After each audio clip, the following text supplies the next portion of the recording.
over the Western Hemisphere, in Chile and Panama, in Ecuador and Argentina, a new power is making its presence felt. Until recently, China had little interest in Latin America. Now, its investment is transforming the region. Great Decisions investigates this new phenomenon, as well as the challenges it has brought: rising levels of debt, worries about creeping authoritarianism, and the prospect of direct competition with the United States. Competing for influence, China in Latin America. Next on Great Decisions. Half of my screen is blacked out. Great Decisions is produced by the Foreign Policy Association in association with Thomson Reuters. Funding for Great Decisions is provided by PricewaterhouseCoopers LLP and the Nelson B. Delavan Foundation.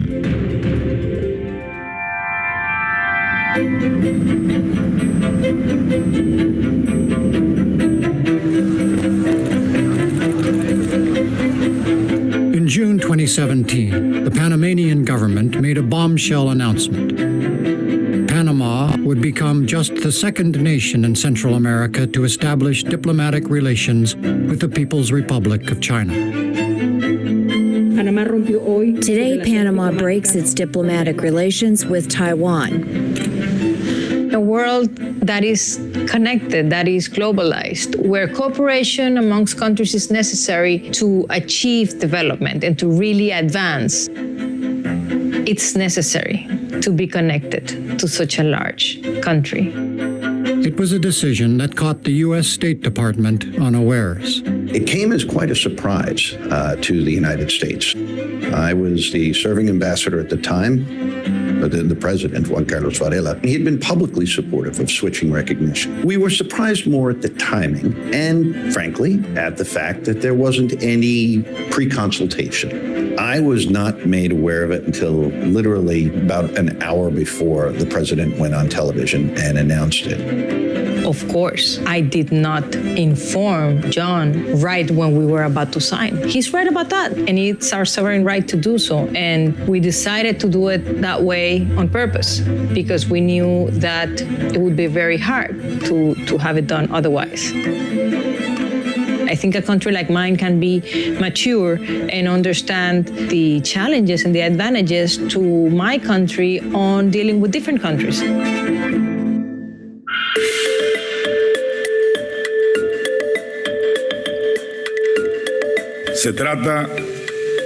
This is about a step forward in a more assertive foreign policy for the Dominican Republic.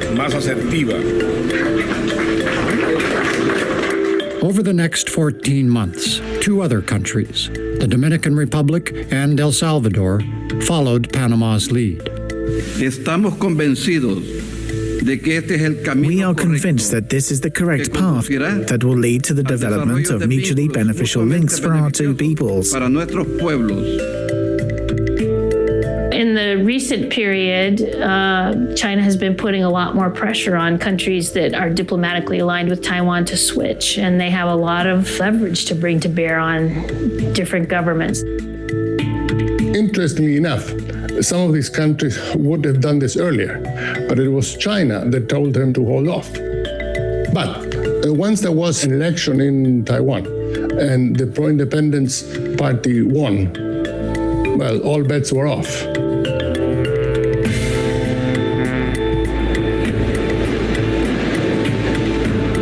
China's bid for recognition in Latin America reflects a new priority for a country whose main focus, under the auspices of the Belt and Road Initiative, has long been in Asia and Africa. We've seen China expand the Belt and Road Initiative to the Latin American region. It's been something that's focused more extensively on Asia and Europe and Northern Africa to a degree, but has become increasingly global over the years. In several of the Chinese government's statements, Latin America is included as a part of the Belt and Road. We have seen a lot of activities Beijing is doing in Latin America. Now, with President Trump determined to check China's growth, Latin America has turned into an unexpected battlefield. Make no mistake about it, China's doing it for its own interests. They want the markets that they create to play according to the Chinese rule, which is a government-run system, not an open market economy. They also are using these avenues for their national security purposes, including stealing intellectual property and jeopardizing our national security. I think China's involvement in Latin America is an economic threat. I'm from Florida. Our biggest trading partners are generally South and Central America. This is a clear competitor to the United States in our backyard. There's no question they're not our friend.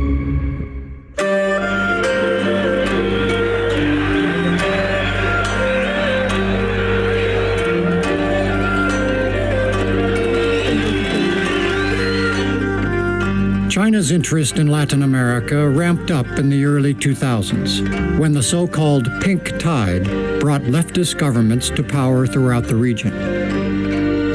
Traditionally, the Chinese have focused more on countries like Venezuela and Ecuador, and these are countries that in China are regarded as leftist. So there was a natural political linkage there. There was a member of the Standing Committee of the Politburo in China, a man by the name of Li Changchun, who first traveled to Venezuela, struck a friendship with Hugo Chavez, thought it was a good idea for China to make inroads in Venezuela. He found an ideological sympathy with Hugo Chavez, so they started going in with all these loans for Venezuelan infrastructure. The Chinese have been extremely sophisticated in cultivating Ecuadorians. Years ago, when I was the U.S. ambassador there, they sent a Chinese ambassador who was a charming, talented woman, spoke impeccable Spanish. Immediately set about getting to know Ecuadorians, organized and funded trips for the president of Ecuador and cabinet to go to China.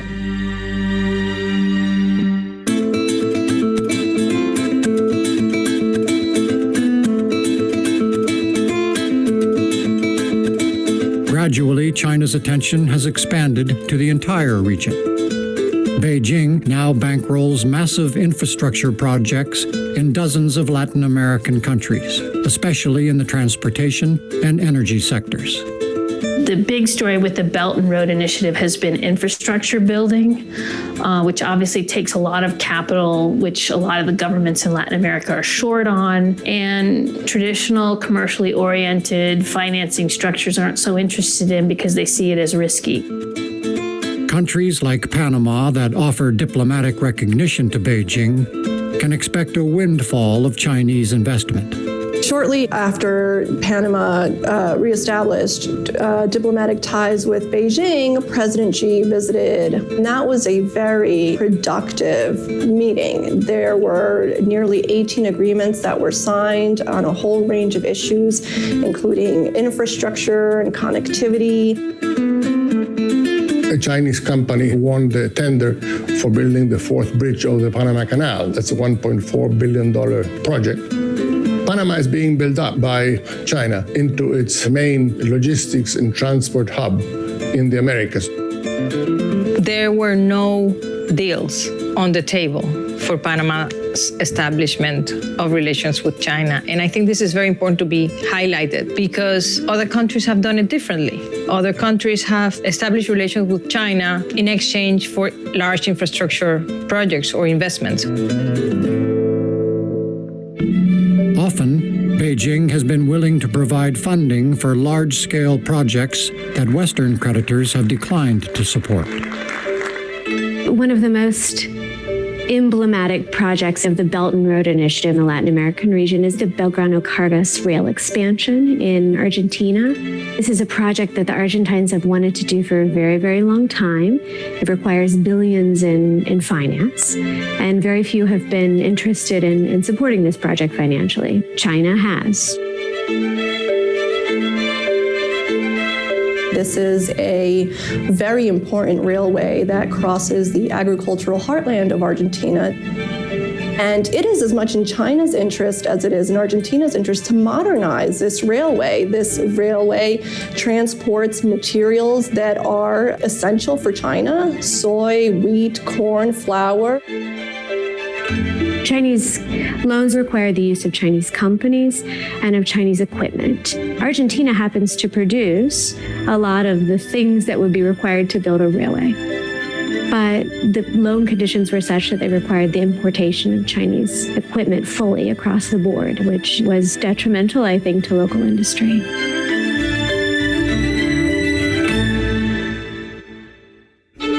Not all of China's investments in Latin America have paid off.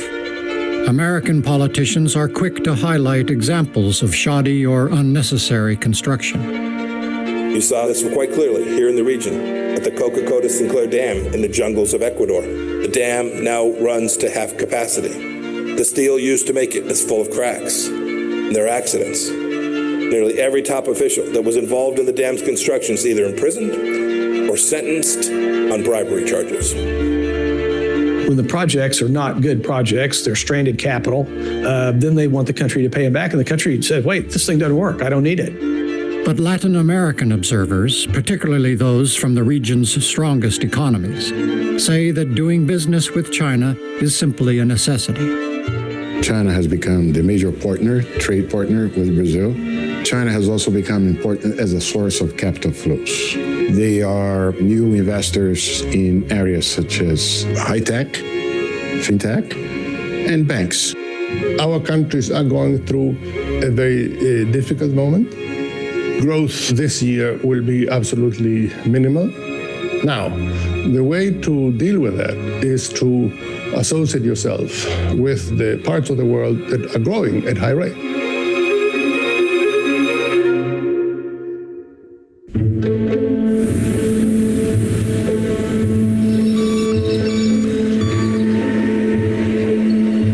One problem for Latin American countries that rely on Chinese capital is the risk of racking up debts they cannot possibly repay. That's appealing if you are the leader of a nation that is poor, that needs money, and the Chinese come in and say, we'll give you a soft loan. You're focused on today. You're not focused on what's going to happen 10 years out when those loans come due. Members of the Trump administration have repeatedly accused China of pursuing debt trap diplomacy with the goal of gaining political influence. Let me say with great respect to all the nations across this wider region and the world, do not accept foreign debt that could compromise your sovereignty. Protect your interests. Preserve your independence. Debt trap is a tricky term because by using the word trap, it suggests intention. It suggests that this is a premeditated scheme that China had sought out before it reached out to recipient countries. And that is a narrative that I personally do not agree with. That leads me to the question that is often posed, whether China practices so-called debt diplomacy. Some people say that China purposefully lends money to countries to get them into debt and then take over their assets. It wouldn't be a very wise diplomatic strategy. When countries struggle to pay back their debts in cash, China collects it in other forms. Part of the lending to Venezuela, for instance, it comes with a collateral. If Venezuela is not capable of paying back, China has a right to be paid in oil. Ecuador has huge debts to China in terms of the oil it must pay them. 80 to 90% of all of their production is due to China over the next 5 to 10 years.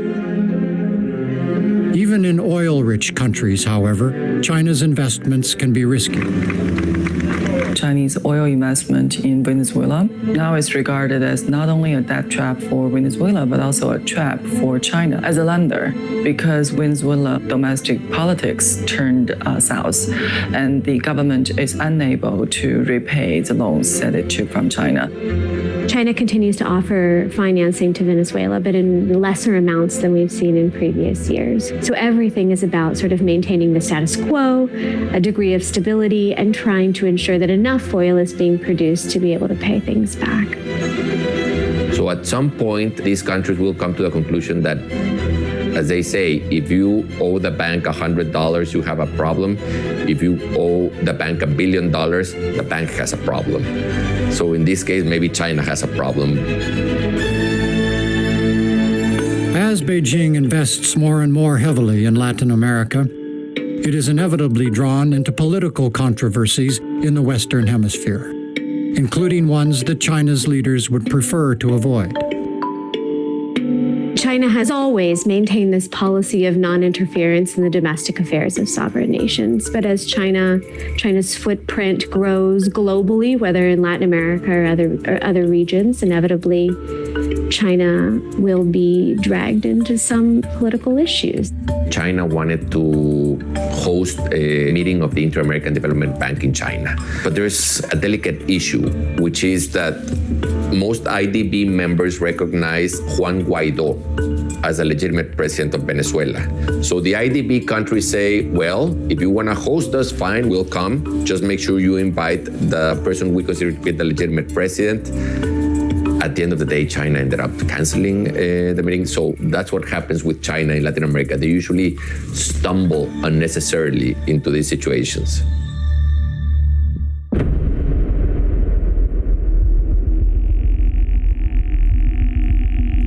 One major project that has done little to enhance China's reputation is a secretive satellite tracking station in Argentina, which has left many locals confused and frustrated. In 2014, China and Argentina signed an agreement permitting China to build a space station in the Neuquén region in Patagonia in Argentina. The space station is staffed nearly exclusively by Chinese nationals. I'm not entirely sure what the purpose of the Chinese is here. The Chinese haven't done anything here. They haven't left behind anything of value. China has consistently maintained that this space station is purely for peaceful purposes. However, the space station is managed by an agency that has very close ties to the People's Liberation Army, China's military, which has raised concerns in the US and elsewhere about whether the space station has a dual use. If there is so much security, they are protecting or want to investigate something. No, an observatory does not need that many guards just to see the moon.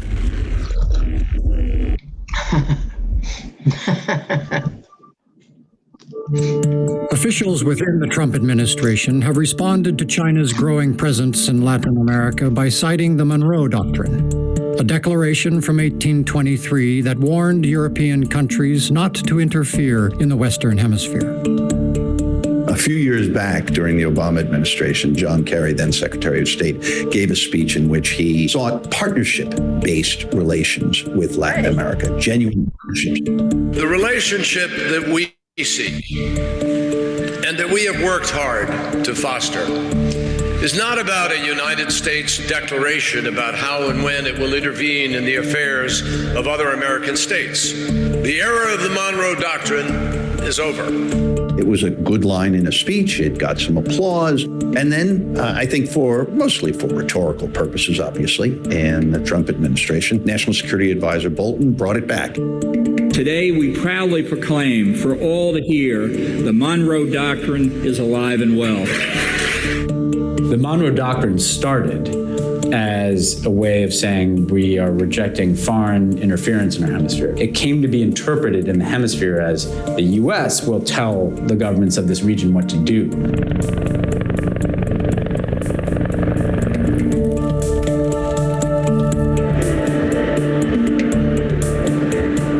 The Monroe Doctrine has always been very offensive to Latin American countries. We have never quite agreed and been happy with the Monroe Doctrine. It's not something that Latin American countries look up to.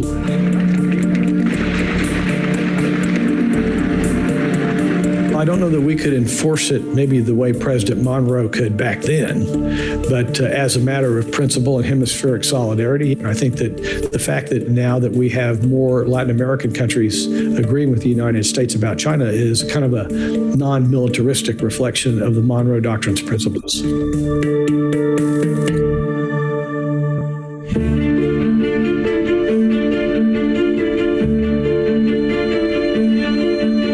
In April 2019, Secretary of State Mike Pompeo traveled to Santiago, Chile, where he laid out the Trump administration's case for why Latin American countries should reject Chinese influence and investment.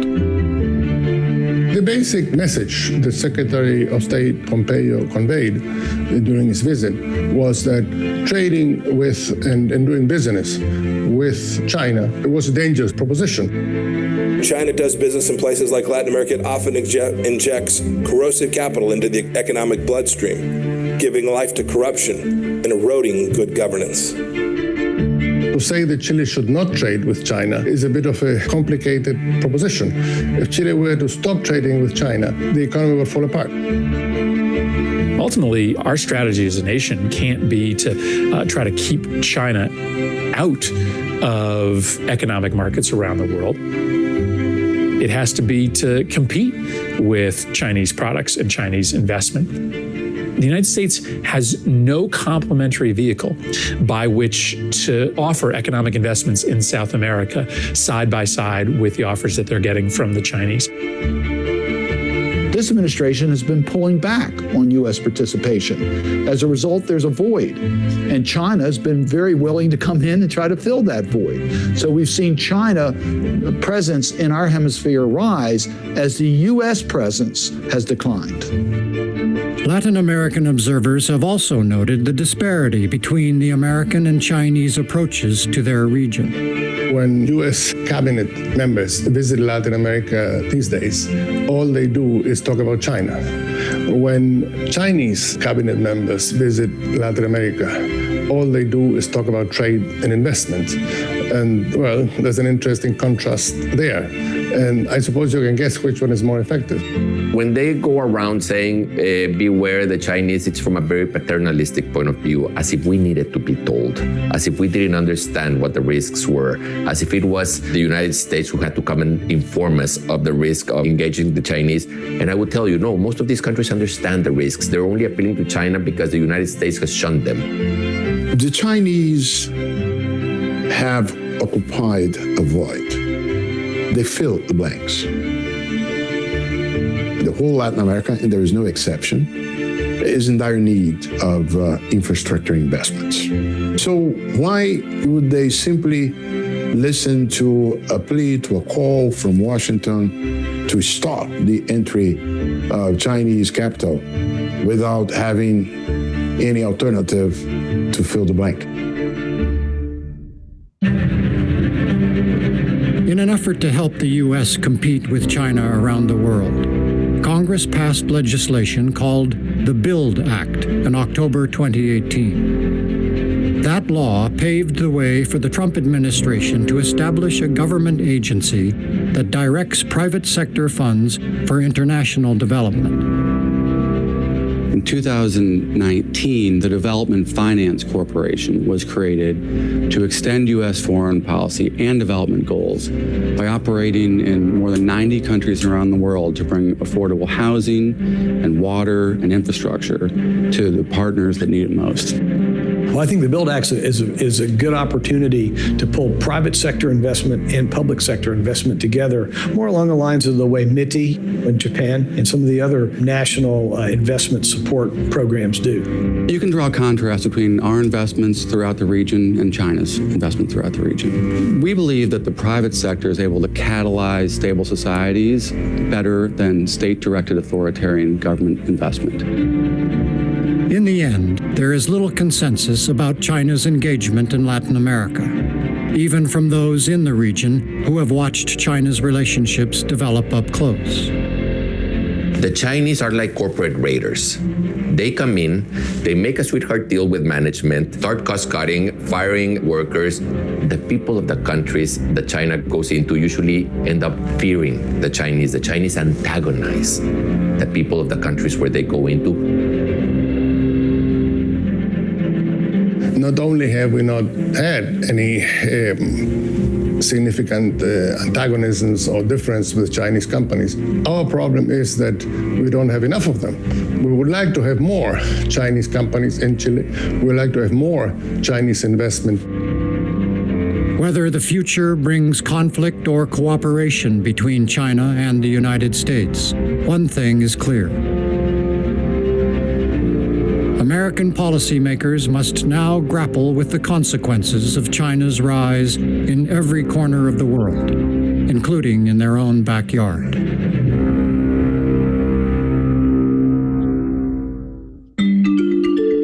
Great Decisions is America's largest discussion program.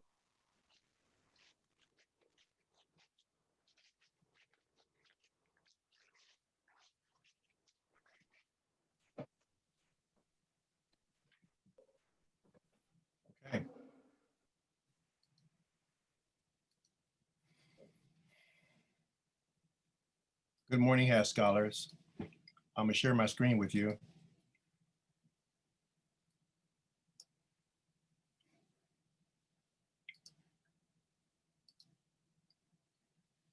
That video gives us an excellent introduction into the current state of affairs relative to China's growing influence in Central and South America. But in order for us to understand, I think, the full extent of what all this means in the long term, we have to take the long view and a wider view, particularly looking at, since we're talking about China's growing influence in Central America or Mesoamerica, we have Costa Rica, Nicaragua, El Salvador, Honduras, and Guatemala, and also, of course, the many nations of South America. What that means for the United States cannot be understood without first understanding the relationship historically between America and Central America and South America. And that relationship, to put it mildly, has been fraught and troubled. It also extends to other parts of the world. Let me start here. I'm gonna take us back just very briefly to this period, 1980, the failed hostage rescue attempt in 1980 at a place called Desert One, where Operation Eagle Claw, the attempt to get the American hostages out of Iran. This is the Ayatollah Khomeini who came to power in 1979. Just bear with me for a moment. In December 1979, the Soviet Union invaded Afghanistan. We're looking at all these different parts of the world that eventually have an impact on what America does in Central America. Now, I need to see the stuff about the Love Boat, but in that year, in that period, the Caribbean was already a very, very problematic area for the United States. In 1980, recall that Fidel Castro basically unleashed had an international temper tantrum, and lots of Cubans took up refuge in the Peruvian embassy. And of course, Castro, being the kind of brutal dictator that he was, he had replaced Fulgencio Batista decades earlier. He turned out to be just a different version of the same kind of problem that the Cubans had. And eventually, he opened up the Port of Mariel, which resulted in many, many, many thousands, hundreds of thousands of Cubans who were fleeing the island nation run by the communist dictator. Let's take a look real quick.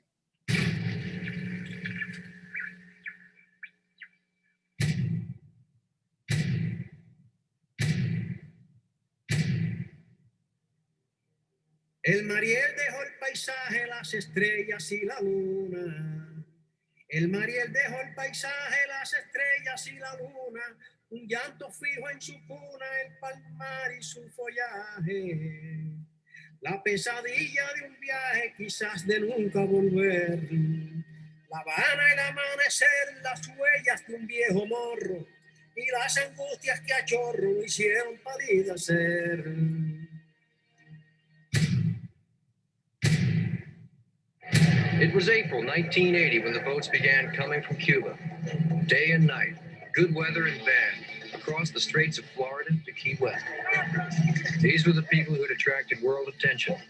They crowded into the Peruvian embassy in Havana, seeking to leave the island. Suddenly, unexpectedly, Fidel Castro opened the port of Mariel and the gateway to the United States. For Fidel Castro, it was tantamount to an act of genocide. Quien no tenga sangre revolucionaria, quien no tenga una mente que se adapte a la idea de una revolución, quien no tenga un corazón que se adapte al esfuerzo y al heroísmo de una revolución, no los queremos, no los necesitamos. As far as and Mariel, and the reason that I even thought about naming the album this was, it has a lot to do with my culture, a lot to do with my history, personal history, and a lot to do with, of course, with Cuban history. Were they what they appeared, a cross-section of Cuban society? Or were they what Castro was claiming were the escoria, or scum of revolutionary Cuba? My father brought over 3 boats in Mariel. We got Tiffany, Inspector, and Shadow. And he brought over 547 people.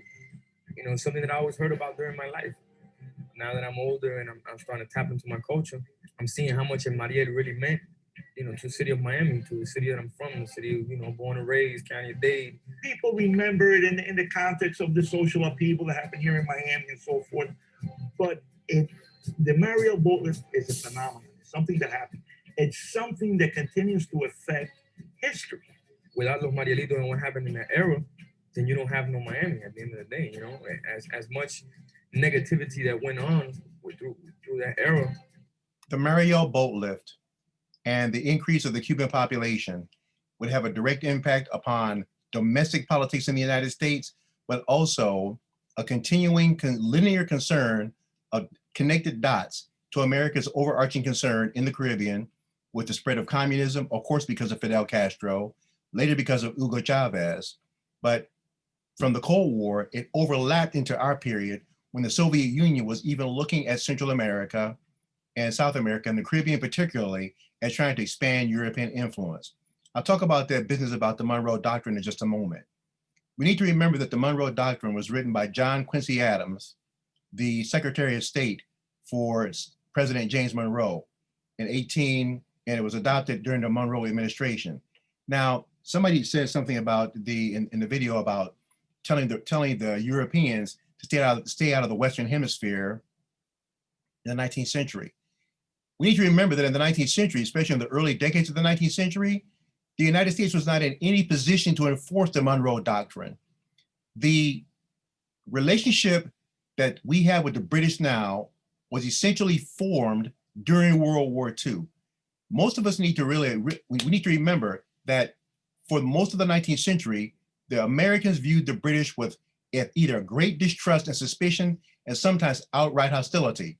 Most of the time because of negotiations or concerns about the building of an Isthmian Canal, the thing that eventually became the Panama Canal. But let me continue. This news report also shows on a broader scale, the impact of the Mariel boat lift and what that meant for domestic politics in America and Caribbean politics during that time. Al Harper, Bill Jorgensen, Jerry Gerard, and the award-winning Action News team. Good evening. Politicians from several states tonight are sharply criticizing President Carter's handling of the Cuban refugee problem. The governor of Texas, Bill Clements, says the president has literally opened the floodgates, placing no limitations on the number of Cubans entering the United States. Today, the Cuban sea lift slowed a bit, but since last month, 25,000 refugees from Castro's Cuba have come to America. Between midnight and noon today, 23 boats filled with over 800 Cubans reached Key West, Florida. U.S. Marines are now on duty at Key West to keep order among the restless refugees waiting resettlement in the United States. The Coast Guard is urging the Cuban government to adhere to international treaties aimed at protecting lives at sea. Vessels like this one, the Dr. Daniels, were forced to take far more passengers than it has safety equipment for. And getting out of Cuba is still a problem for many. Many of those who have arrived in the States tell horror stories of being beaten by pro-Castro Cubans and secret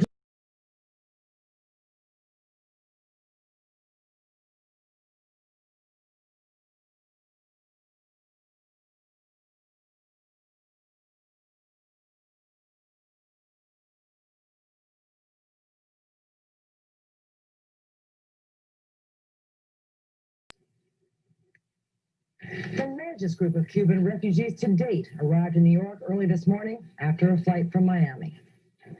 The 95 men and one woman were met by volunteers from St. Anthony's Church in Union City and driven to New Jersey, where they spent the night in the basement of St. Anthony's Parish School. This morning, doctors and nurses who volunteered their services were examining them, giving inoculations and taking blood samples. But while this was going on in the church, next door in the school, a bomb scare. That's all they said was evacuate the school. We're going to throw a bomb in the church. What kind of accent did the person have? No, he was an English-speaking person. How long ago did this call come in? Just now? Just this minute when you tried to get into the building. That's why we had to evacuate the school. While the children waited outside, police thoroughly checked all rooms and closets of the school. The church's doors were locked, and most of the refugees were unaware of the bomb threat. People on the scene told me they feared this could be the beginning of an anti-refugee sentiment in the community.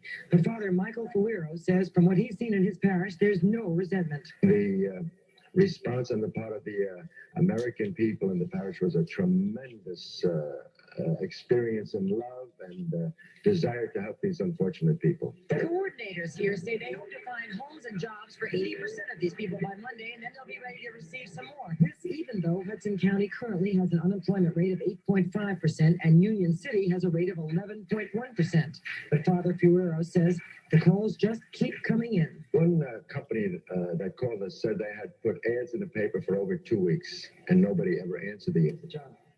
I think it was in a factory sewing. See, most of the people that we have, they are educated, and a lot of them have trades. 80% of our group have trades. A new group of refugees is expected early next week, and the North Hudson Council of Mayors has held an emergency meeting and called on the federal government to help. Otherwise, they say the crisis in Cuba will end up as a crisis. So consider what we're dealing with here.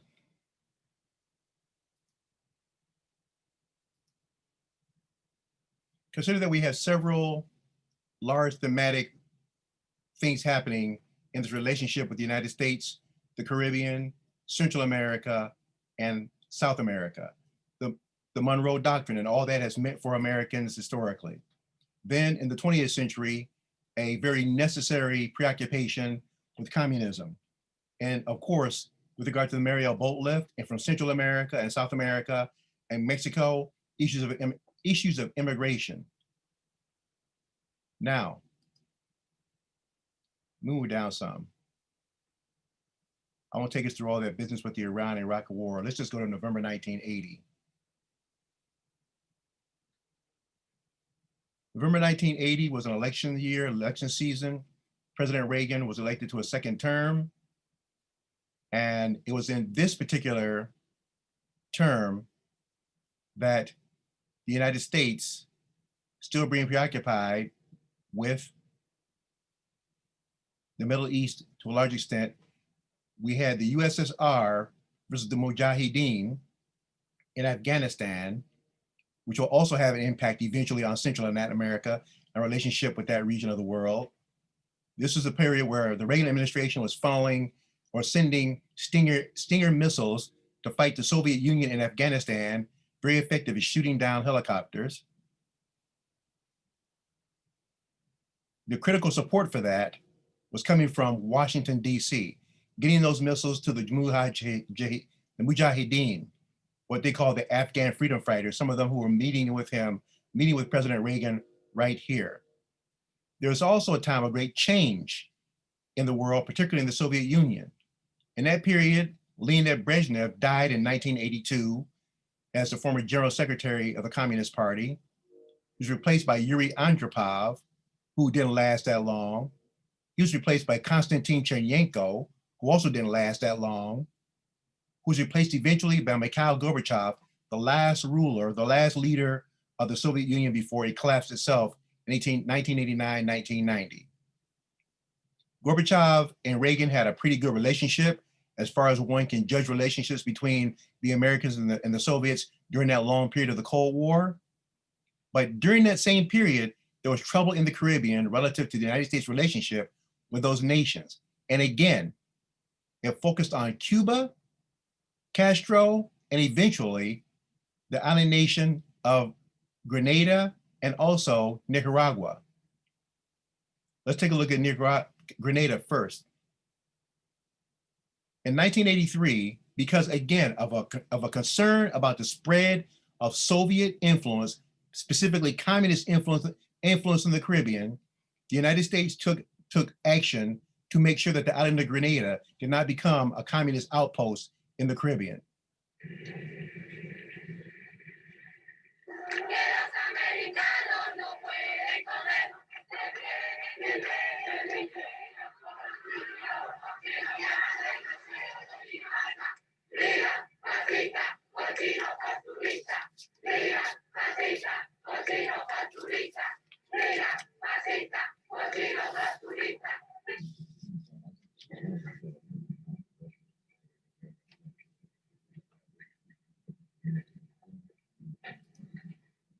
The attacks must cease. Sobre nuestra fuerza. The attacks on our forces.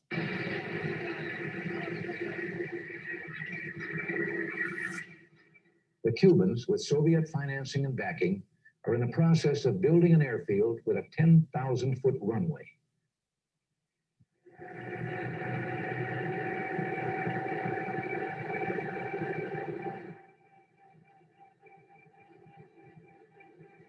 Early this morning, forces from 6 Caribbean democracies and the United States began a landing or landings on the island of Grenada in the Eastern Caribbean. United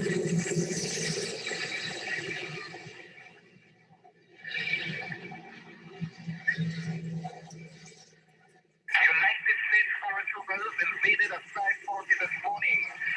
Our armed forces are engaging them in self battle. All Grenadians report immediately to our respective militia bases.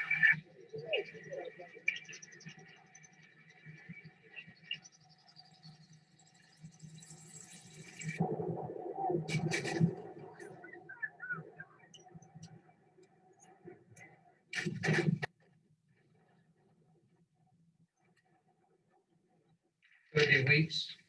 I think it could be weeks, but again, that depends on how fast the situation develops. If the Cubans decide to surrender and march out en masse, then I think it could be less time. But you're talking to a period that's very indefinable based on what the situation is.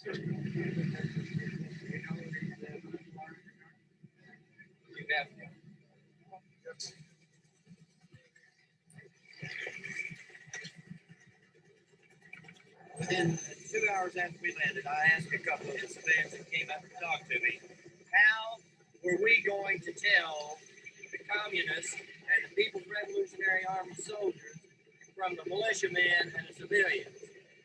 And they told me, look for the brand new big cars. Now, that's their statement. Look for the brand new big cars. Those are the communists.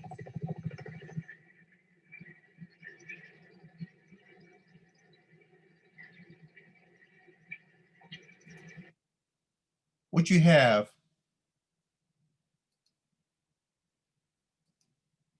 going on here is that for the longest time,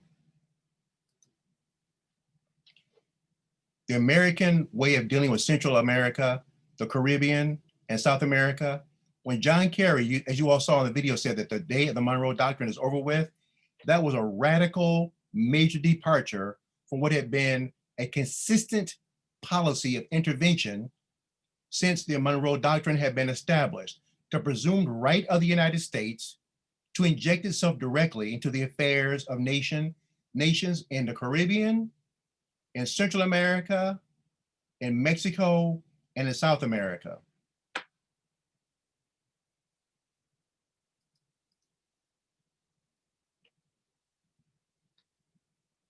Now, let me keep moving here.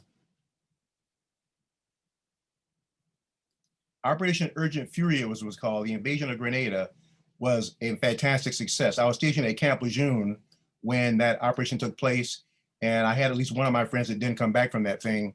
But it was a small operation, lightning fast, very successful. The American objectives were met. The government of Maurice Bishop was deposed, and the threat of communism, at least in Grenada, became a fleeting moment's desire for the people who wanted that. A bunch of American medical students were rescued. we're going to bypass this video. But there were implications, complications, complexities, and conundrums about what America was doing in Central America. Now, in 1981, now this is in Reagan's first administration. Bear with me as I read. In 1981, after a guerrilla offensive against the government of El Salvador, additional U.S. military advisors were sent to El Salvador, bringing the total to approximately 55 in El Salvador to assist in training government forces in counterinsurgency. The reason? There was a worry about the spread of communism in Central America. Again, the fear and the worry about Fidel Castro and the spread of Soviet influence in that region of the world was something that policymakers were simply not going to stand for in Washington. And so the president at that time took measures to check that influence. And it didn't help that in the 1970s, this individual right here, who's still around, by the way, his name is Daniel Ortega. In the nation of Nicaragua, Daniel Ortega was leading a group of people called the Sandinistas. Up until the late 1970s, Guatemala, El Salvador, and Nicaragua were ruled by corrupt, deadly, pro-American dictatorships. Now we had to pause for a moment right here and really pay some attention to that last statement, because for a good part of the 20th century, I'm talking about from 1900 until the 1980s, the late 1980s, when it came to Central America in particular, in the first decades of the 20th century, the main thrust of American foreign policy when it came to Central America was one of order and stability, particularly when it came to United Fruit Company and the sugar companies, which had tremendous financial and political power in both New York City and Washington, D.C. American presidents, almost to a person, from 1900, or should I say 1898, William McKinley's administration, where he fought the Spanish-American War, up until the middle 20th century, the primary driver for American relationships with nations in Central America was to maintain order and maintain stability. And the fact that so often that those nations were ruled by admittedly pro-American leaders, but they were dictators. And the fact that they would, of course, mouth democracy, but the reality was they were anything but democratic. And in 1979, the Nicaraguan regime led by Anastasio Somoza, or the Somoza family, that regime fell to the leftist Sandinistas. The Sandinistas took their name after a man named Augusto Sandino, who in the earlier part of the century had tried to remove the Somozas, who again were very, very heavy-handed right-wing dictators.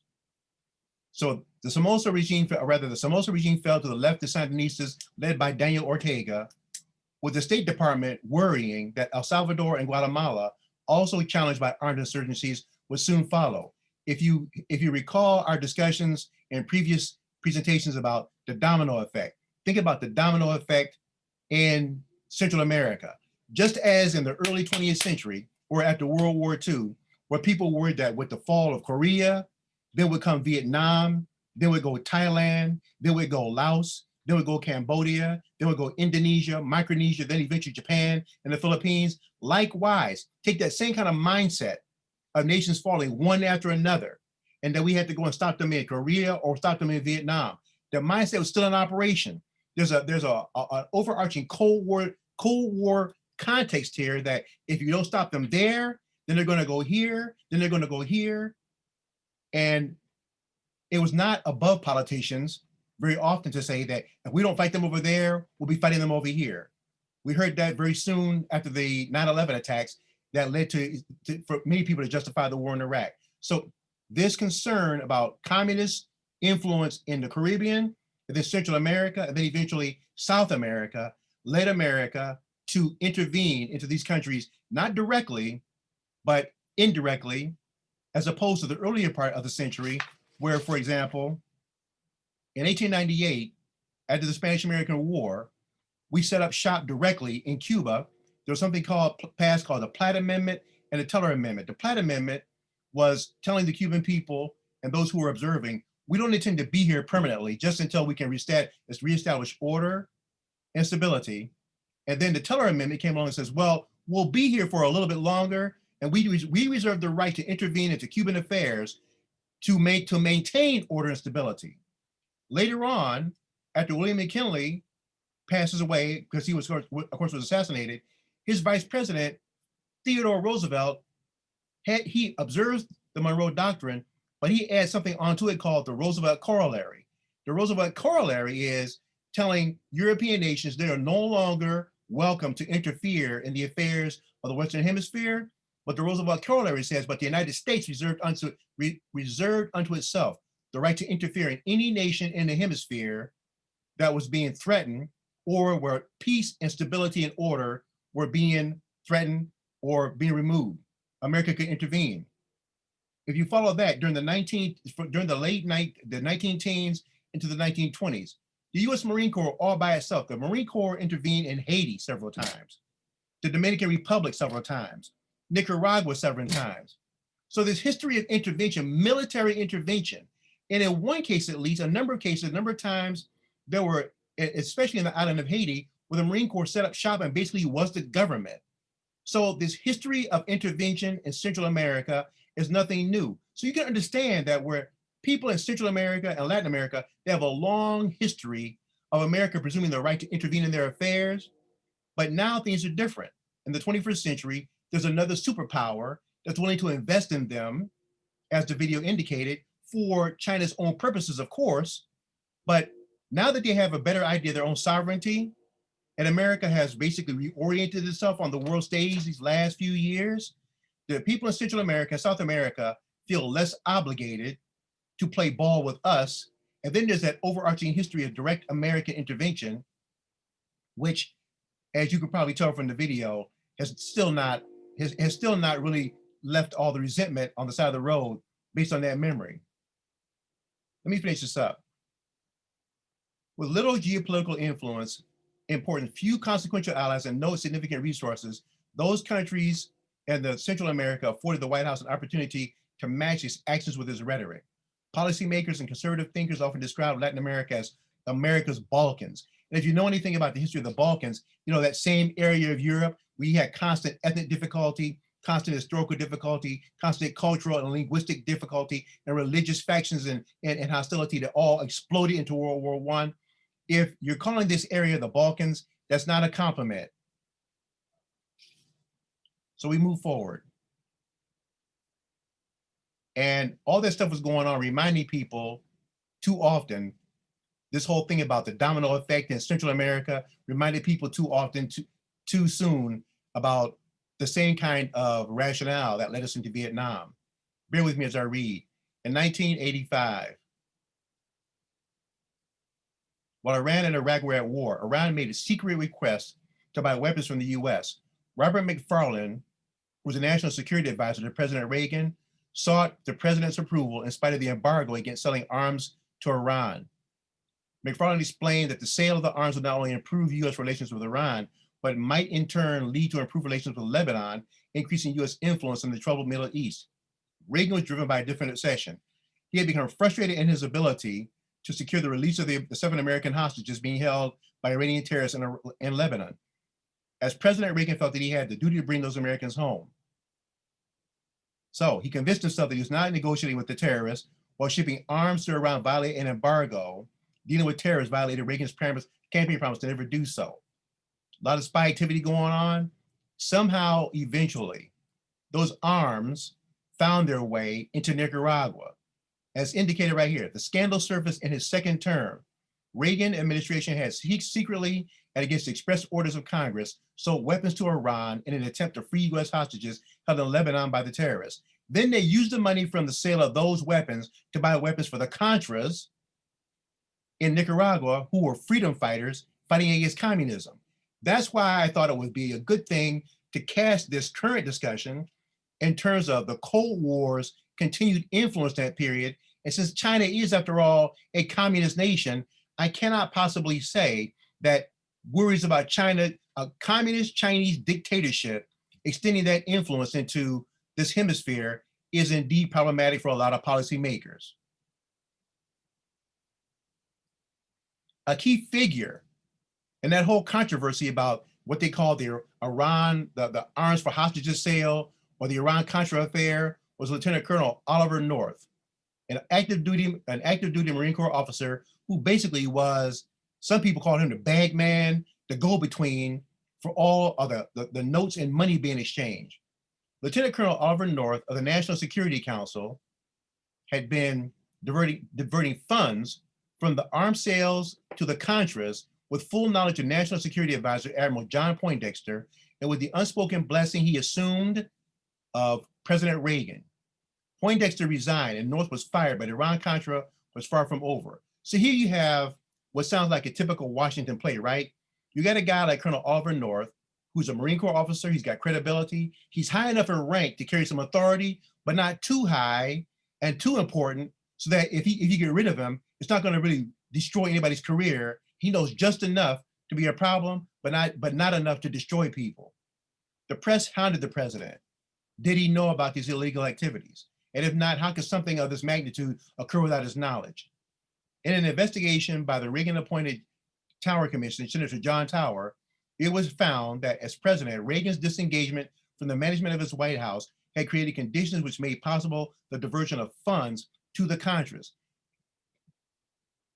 You've got a situation going on in this period, you have Iran and Iraq that are going to war with each other.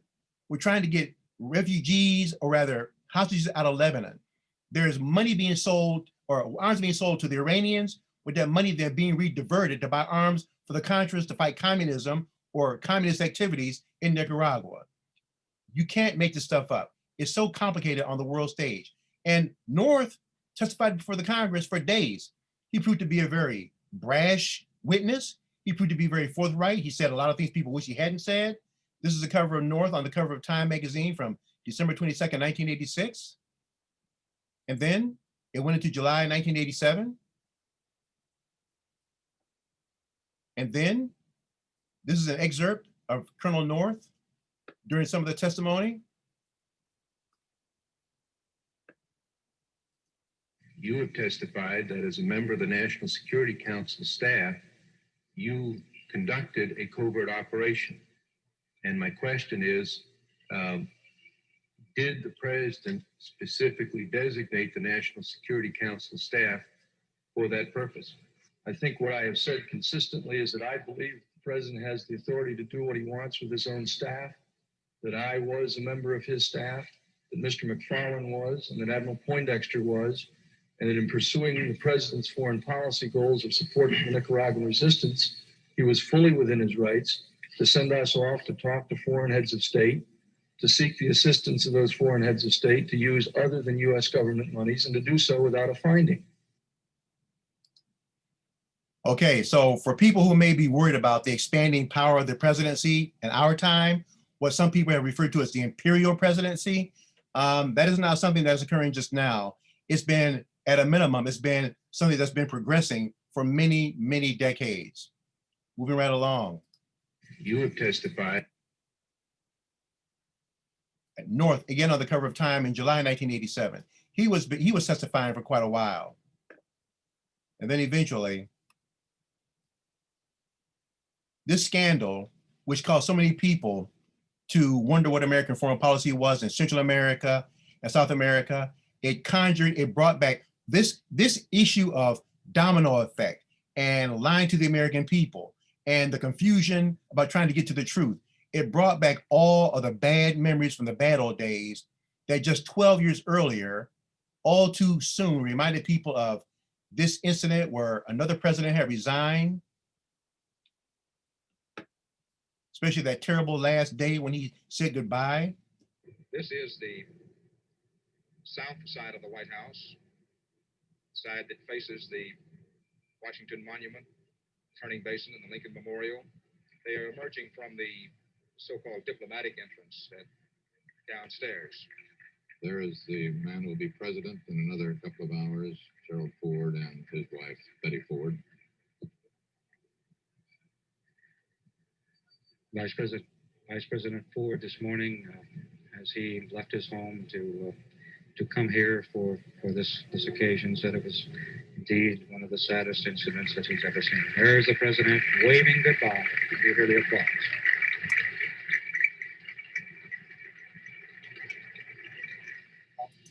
President Nixon hearing out. It's fair to say that at that point, the country was severely fatigued, not only remembering the resignation of a president, but resurrecting memories again of the Vietnam War and all of the misguided advice, all of the missteps, all of the half-truths and misinformation that had led to 58,000 American dead. Now, when we're talking about American relationships with Central America and Latin America today, we can't escape, I'm thinking we shouldn't escape, the long legacy of what that relationship has been like all along. It has been a steady relationship of intervention. For a good part of our history, it was just presumed that we had the right to intervene. I forgot to mention that just before America got involved in World War I, recall that we sent an American military delegation led by General John J. Pershing, pursuing Francisco Pancho Villa. Literally, Pancho Villa had raided across the border in Arizona, and then President Wilson dispatched General John J. Pershing to chase Pancho Villa back into Mexico. They never did catch Pancho Villa. Also note too, that the Germans had sent a telegram to diplomatic channels to the Mexicans telling them that if they came in on the side of the Germans during World War I, that Germany would fully expected to win the war, that they would help the Mexicans get back that territory that they had lost to America in 1846 to 1848. And since we're mentioning that, don't forget that there's also that part too, which still causes the Mexicans a great deal of consternation, because when we went to war with Mexico in 1846, the territory that we won was legitimately theirs, Mexican territory, and it doubled the size of the United States. So our relationship with Central America and Latin America has a lot of baggage to be unpacked. And now there's a situation where you have a superpower, China, which is, it may not be the military match of America, but it's it can economically compete. And now you have Central and South American nations that have greater legitimacy or greater agency, let's put it like that, greater agency. They're not waiting to take their cues from Washington anymore, as you all saw in the video. And the question now is, given that history, given that legacy, given that long tortured relationship with so many of those countries, and especially given our immigration policies towards so many people coming from those countries, right? Those immigration policies may not seem to have any kind of meaning or impact outside the United States, but I'm telling you that people in those home countries, they pay attention to that stuff. There's a book by a man named Walter Lefebvre. If you're taking notes, his last name is spelled capital L-A-F-E-B-E-R.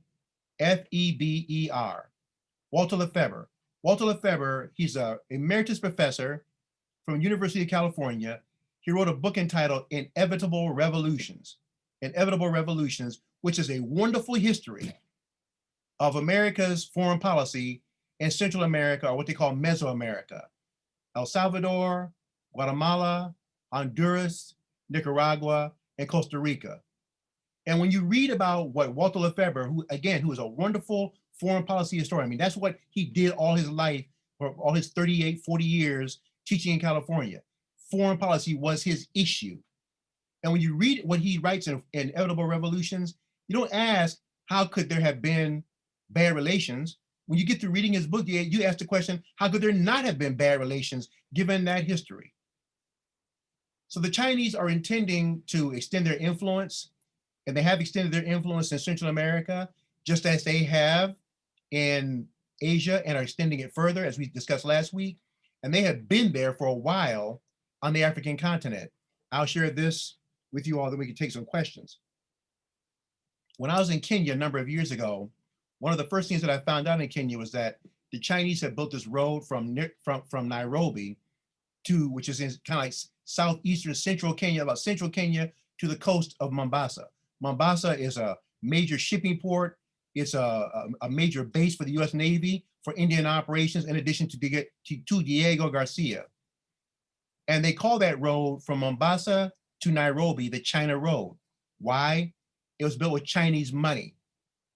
It is the best highway in Kenya. It is very well kept. It's generally very reliable. So the Chinese, their Belt and Road Initiative, the Belt and Road Initiative, to put a real quick summary definition of it, is basically Chinese investment globally in infrastructure projects where they partner up with other governments to build infrastructure that will allow them to have influence in those governments. And you'll also notice another part that the video said, that when those construction projects are underway, usually it's Chinese nationals who are being brought from outside the company, outside the country to do the work. That's very different than a lot of agreements where if you're going to have a country investing in another country, the host country demands that you hire their nationals to do the work. This is not the case. So there's something going on there. And as we continue to confront this and deal with this, the outgoing administration, the new administration, in addition to what's happening right now in 2020, they've got to deal with that legacy of American intervention, American paternalism. And just as you heard the Mexican ambassador say, when they come in here telling us that, we shouldn't do business with the Chinese, he said, what did he say? He said, it's very insulting. It's always been offensive. The Monroe Doctrine, he said, has always been offensive to Latin American countries. You talk about corrosive capital, that the US has no complementary vehicle to offer as an alternative to Chinese investment. So if you're in the global South and you are looking for investment, you don't have the capital to do it, and you have a partner who's willing to invest in you, and someone else shows up with a history of intervention only for their benefit, telling you don't do business with that guy, and they ask you why, and you can't tell them just saying, well, they're a competitor of ours, that's probably not going to fly very far or very high. So we have a lot of work to do in building our relationships with South America, not to mention the history of supporting those right-wing dictatorships. There are people who are still suffering from that to this very day. I don't have time to tell you all the stuff that I was led to study and what we talked about when I was in grad school, about what's happening to people in the Andean mountains, indigenous people. Now there's issues of indigenous persecution in Central America, and so many other things. Last summer, I had the great opportunity to be in Ecuador for a global health conference, ironically enough, before all this stuff started with the pandemic. I spent 1 week in Quito, Ecuador. We talked about all the stuff that's going on right now. Again, it's almost like a weird foreshadowing of events. What to do in the event of a global pandemic? How could the United States respond and partner with Central American nations to fight something like that? And then there was this part too. I had the wonderful opportunity to spend a week in the Amazonian rainforest to look at conservation efforts, to see what's happening with international investment, to see what America's doing. We talked about climate change, all these things. I mean, these are real issues for the people down there, not to mention, of course, the poverty, the unemployment, and a whole range of other things. So there is so much work to do. And we have an opportunity to make some significant advances in our relationships with those countries, but we have got to deal with the history along with that, or taking care of the more immediate stuff of checking Chinese or Russian influence on those areas, and they're coming. I could say more and I want to say more, but I also want to take your questions.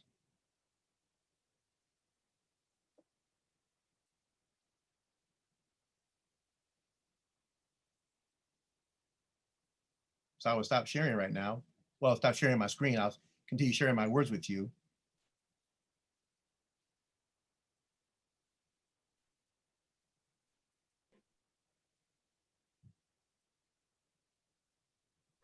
Trying to see if there's anything in the chat.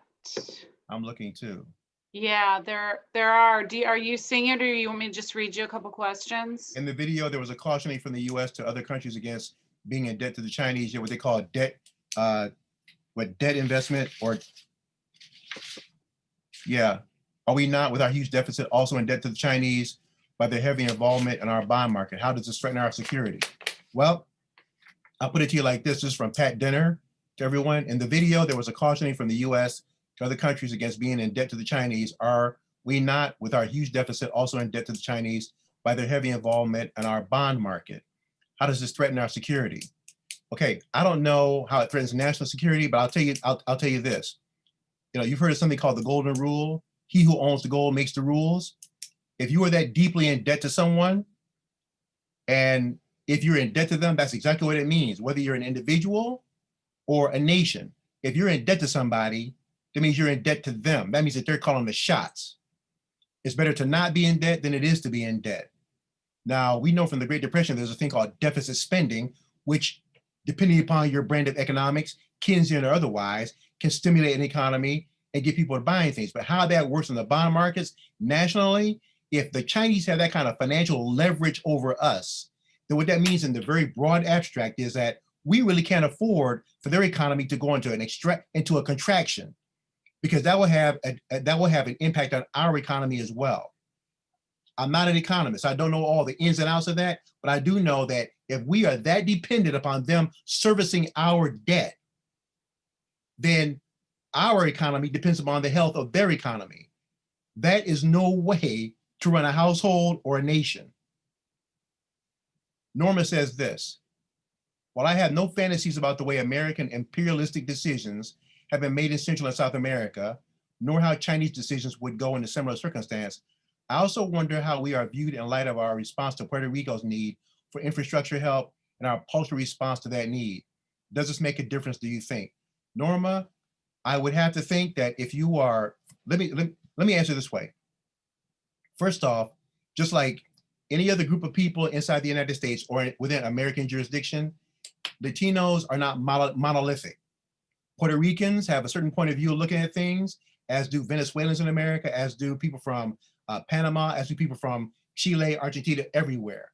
So yeah, we tend to, in America, put people in these big boxes, so it makes sense to us as we're analyzing this stuff.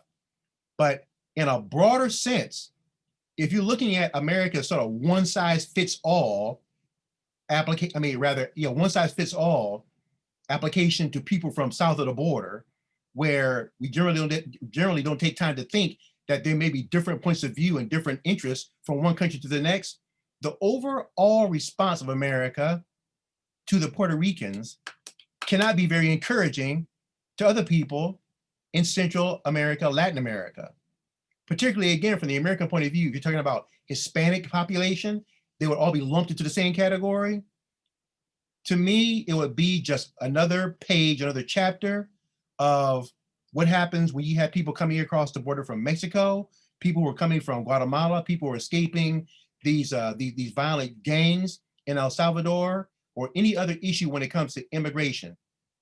That subject all by itself, irrespective of where people are located, on the island of Puerto Rico or anywhere else, will be enough to give many nations pause in our approach to their needs as well. And that certainly did not earn, I don't think, very much confidence, because the Puerto Ricans, after all, the Puerto Ricans have lobbied for a long time to become a state. They are essentially inside of America's jurisdiction. So they're already here for the most part. Our response to them was significantly less than adequate. So yes, I think it makes a difference, and not a good one, Norma. Next question, please.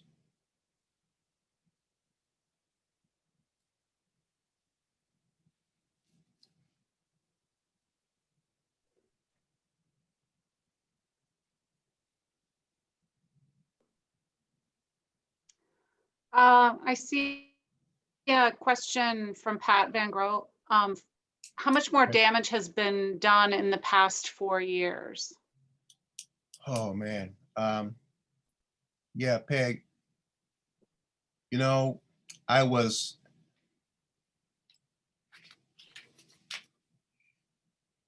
just yesterday, literally yesterday, I received an email from a guy who had just gotten his citizenship on October 30th. And for the first time, as a brand new American citizen, his citizenship was, 4 or 5 days old? 4 or 5 days of citizenship, he voted in his first American election. He was so proud.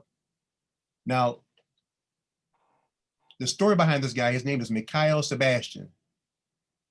He fled from the Soviet Union at the age of 22 when the Soviet Union fell in 1989, 1990. He came to America. He fled to Turkmenistan, but because he's gay, in Turkmenistan, significant Islamic influence, they'll behead you there if you're gay. So obviously he left there. He came to America. Immigration officials did not know what to do with him. So they basically just said, keep your nose clean and check in with us every 3 months. And we'll sooner or later figure out what to do with you. So he ended up being stateless. He got a job in Los Angeles as a barista. The guy liked to travel. He asked his immigration officer, could he travel outside the country? So he traveled to places like the Virgin Islands, Puerto Rico, usually American possessions, so he can make sure he could get back to what's called CONUS, continental United States.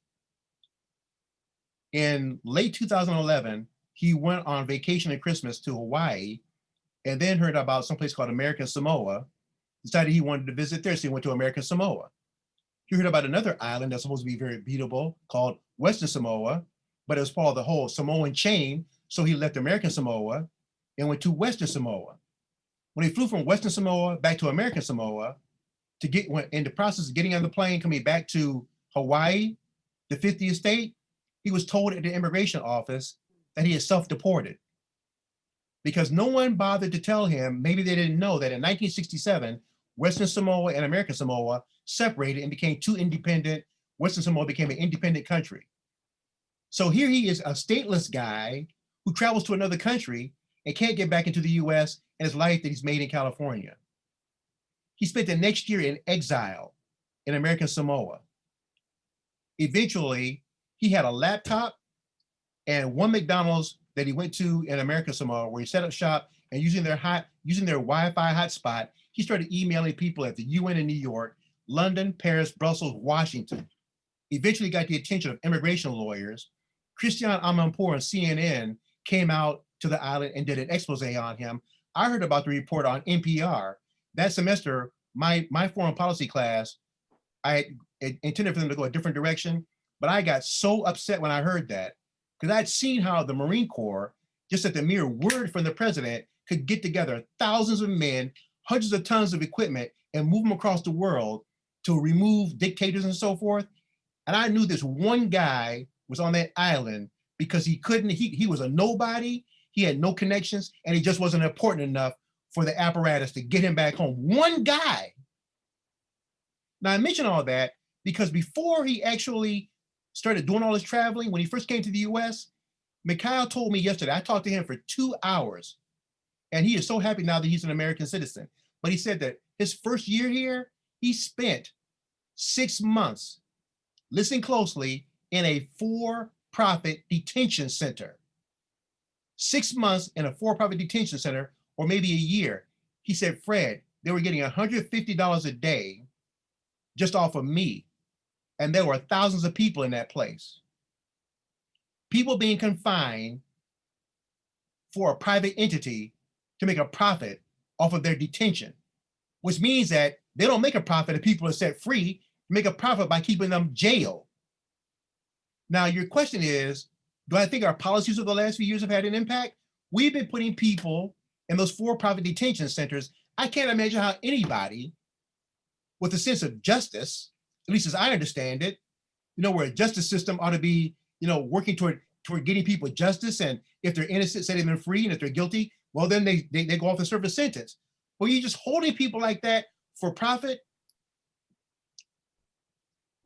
What does that look like to the rest of the world? What does it look like to Americans? Particularly when we had a nation where, to put it mildly, our justice system has operated along some questionable lines on occasion. So when Mikhail was telling me yesterday about what he experienced in those for-profit detention centers, I'd already had my questions about them. I no longer have any questions about them. I think that, I don't know, look, I don't have any magic wand or any bright ideas about what we can do to reform that stuff, but reformation is definitely an order of the day. It cannot have been something that has enhanced our reputation among our Central and Latin American neighbors, when that's what we're doing with the people that get here, however they get here.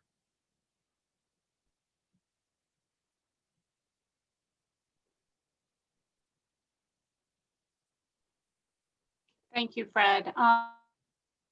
We do have a few minutes left. There were a few questions in the chat, and I'm not sure if you hit all of them because you were kind of going reading them yourself. Did you address the first one in the chat? 40 years later, many Cuban Americans are still very afraid of socialism, communism.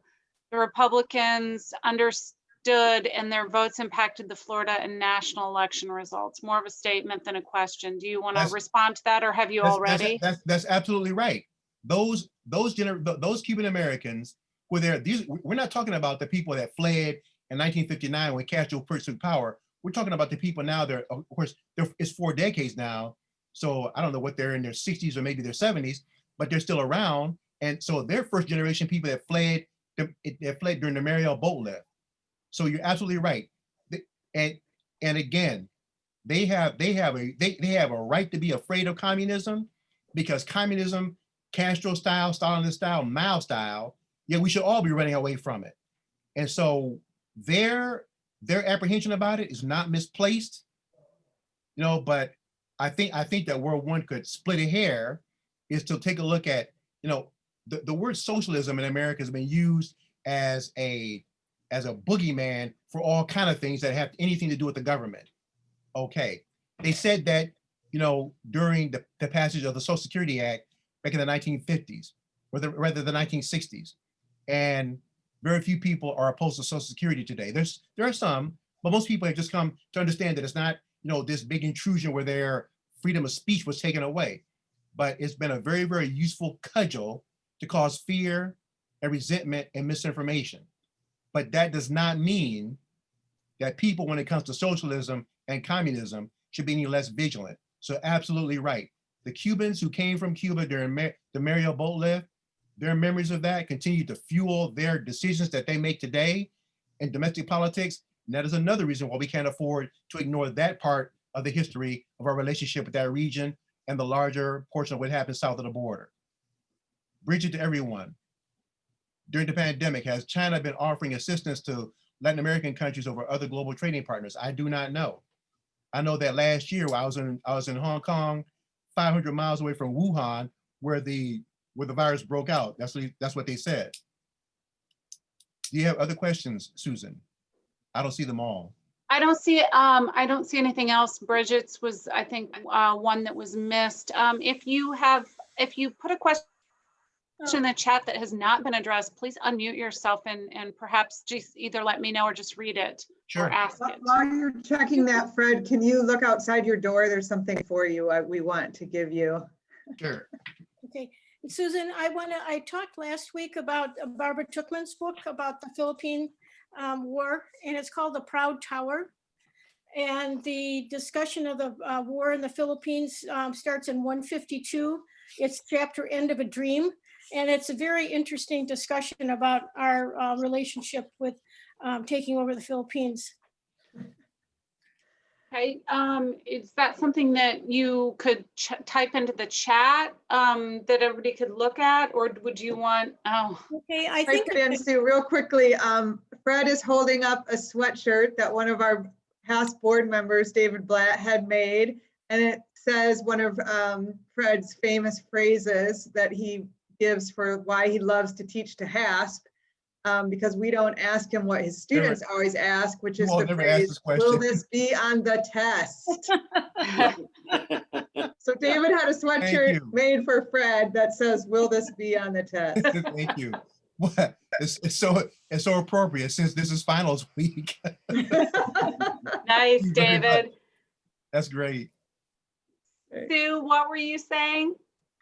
What I can do is I will send you this as an email, and maybe you want to send it out to people if they want to look it up, because it's what Fred discussed last week about the Philippines and the Spanish-American War. It's a really nice resource. It's an old book, but it gives a nice history of what we talked about last week.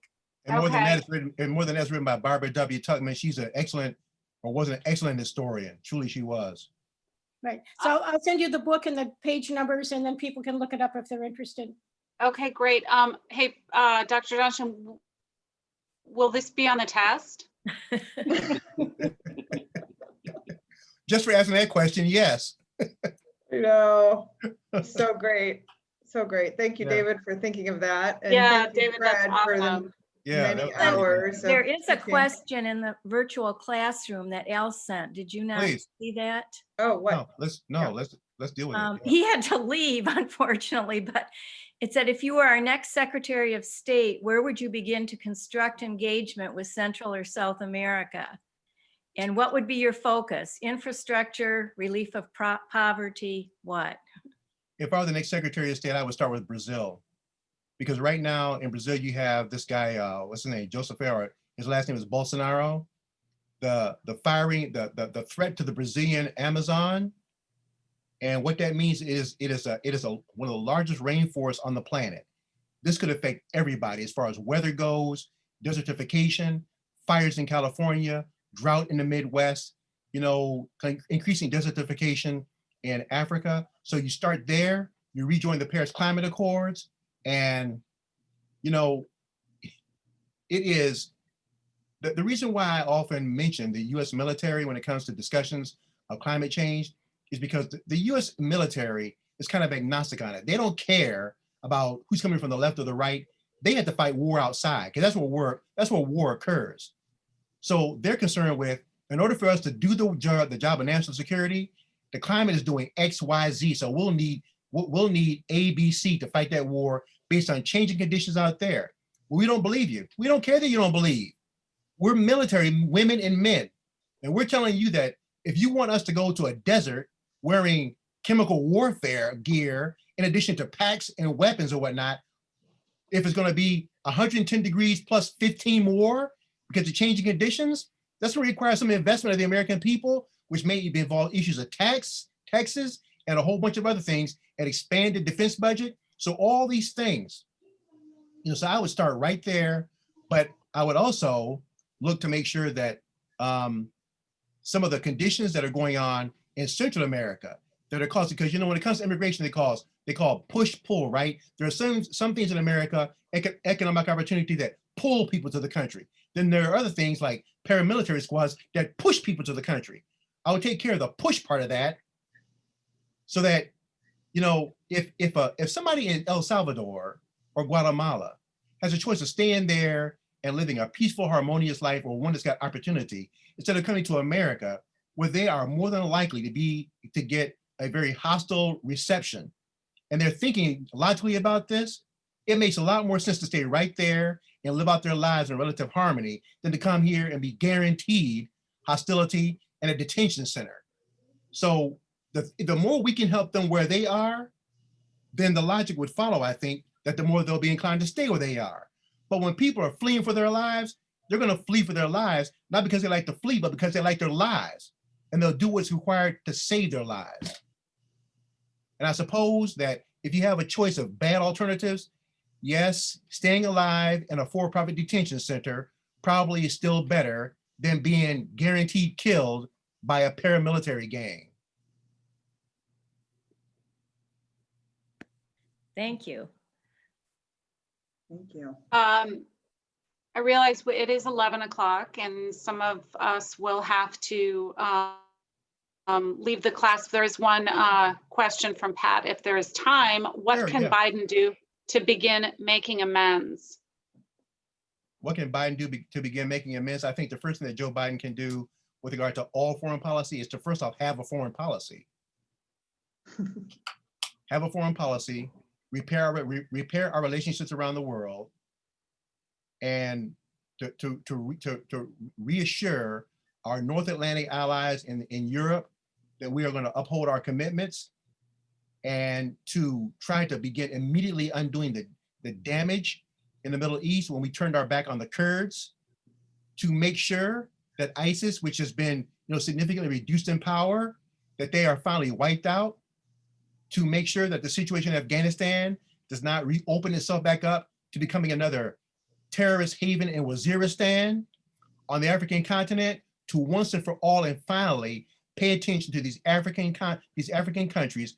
As a continent, Africa has what collectively the youngest population on the planet, and people are projecting that by the year 2040, 2050, Africa's young people will be very much adults at that point. But the economic possibilities that Africa's looking at, people have looked at Africa so long as being this this basket case of civil wars and dictators and so on. And that is not going to stop. But there's going to also be a lot of countries that are going to finally be looking to compete on a basis of equality. And we can either be on, what do they say? What's the saying? If you're not at the table, then you're on the menu. We need to be at the table to be part of that discussion and bring them into our orbit, or at least sit down with them as equals. And that's the thing in the post-war world, that nations are demanding now to be treated as equals. And if we wrap our minds around that, we will earn a lot of goodwill, we will earn a lot of cooperation, and that alone will be enough to check China's influence on that continent and elsewhere.